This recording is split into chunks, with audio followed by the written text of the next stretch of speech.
Hey everyone, quick question. Have you ever been wrongly accused? Or maybe have you ever been punished for something that you didn't do? I'm Pastor Manny, and this is a ministry we have at English Oaks called Looking Up. And Pastor Bob and I, Sunday through Friday, share an encouraging thought for the day. And today, I just wanted to share a little bit about justice and what does justice look like in the Bible. You know, and those two questions I asked: Have you ever been wrongly accused, or have you ever been punished for something you didn't do? And I just want to simply say that Jesus was punished, or he was charged for something that he didn't do. But in the eyes of other people, he was guilty of something of that. And so, with everything that's happening right now in our society and our culture, we are seeing the hearts of men grow cold, and looking at the video of George Floyd and how he was treated inhumanely is really just heartbreaking. I watched it. I believe it was 2 days ago, and I don't know. I don't understand how anybody could not have their hearts break, and just watching somebody be on the ground and have somebody do that to them, and even if they might have done something wrong. But I just want to ask, like, what does justice look like, especially in the Bible? Because I believe the Bible does talk about justice, and I believe God is a God of justice. And one thing I want to just share real quick is in the Book of Amos.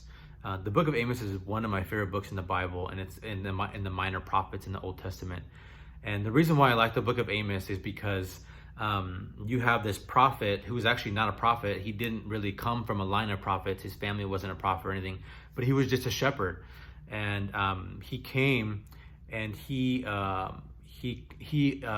accepted the call that God had given to him to go preach and to certain people. And at the beginning of his preaching was toward the surrounding nations, and it's about 2 chapters that he goes and he just preaches on about them and how things are going to happen to them.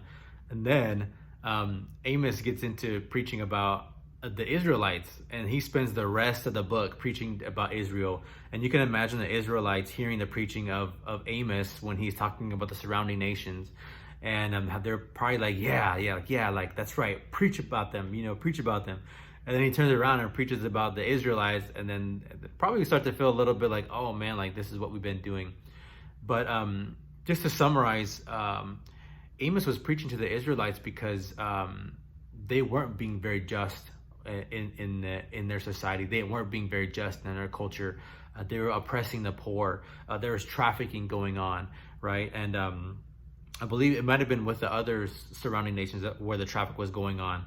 But I believe where Amos is really, really going to the heart of the Israelites is, hey, this stuff is going on and you weren't doing anything about it.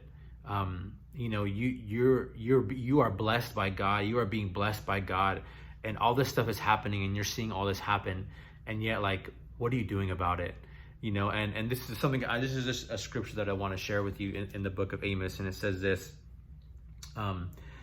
This is God speaking to the Israelites. He says, I despise your feasts. I take no delight in your solemn assemblies. Even though you offer me your burnt offerings and grain offerings, I will not accept them, and the peace offerings of your fattened animals, I will not look upon them. Take away from me the noise of your songs. To the melody of your harps, I will not listen. And this is the punchline right here. And he says in verse 24, he says, but let justice roll down like waters, and righteousness like an ever-flowing stream. Let justice roll down like waters, and righteousness like an ever-flowing stream.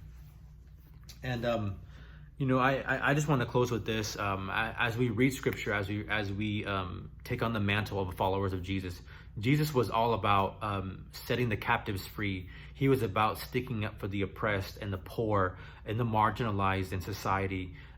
he was about sticking up for men and children, because these were two groups that were kind of set aside and looked down upon. And looking at our society and culture today, what do these groups look like? Who are the marginalized in our society? Who are the oppressed in our culture? It could be the poor. It could be the elderly. It could be people of certain color. And we really have to be honest with ourselves as Christians, as believers, and as just human beings. And we have to ask ourselves, like, what can I play? What part can I play? And obviously, one of the most well-known scriptures in the scripture is where God says is to do justice, to love mercy, and to walk humbly with your God.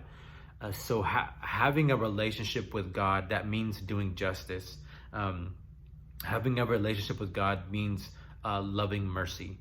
And so that's just some of the thoughts I have for us today.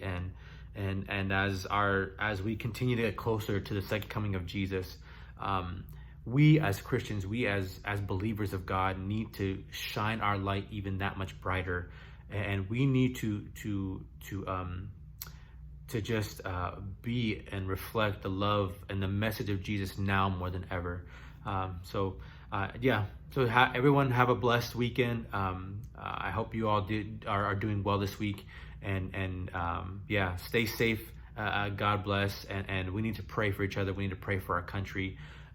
We need to pray for Minneapolis. We need to pray for George Floyd and his family. And thank you so much, and have a blessed day.